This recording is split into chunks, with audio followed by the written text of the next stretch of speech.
So recently, the A's missed out on a $185 million grant they applied for through the federal government using infrastructure dollars. That is a big problem, but just this week, there was some huge news for the A's and the city of Oakland in terms of how they're going to pay for the offsite infrastructure. Check this out. The California Supreme Court dismissed a lawsuit that challenged a 2018 ballot measure aiming to raise billions of dollars for transit and highway projects through toll hikes at 7 state-owned Bay Area bridges.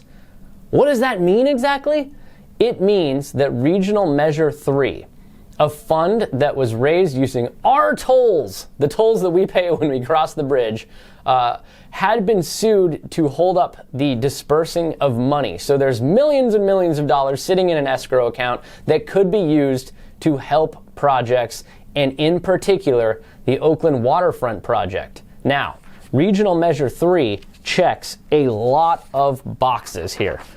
Ferry Enhancement Program, $300 million.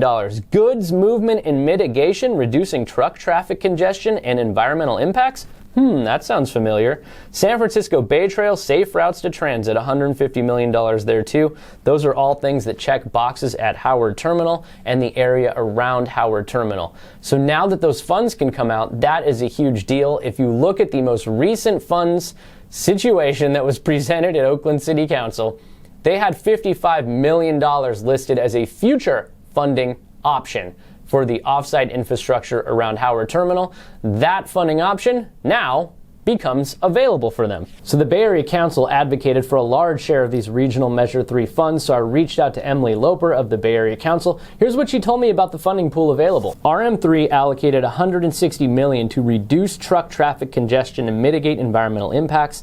This is encouraging news for the West Oakland Howard Terminal neighborhood, especially in light of the fact that Oakland lost the federal small mega grant.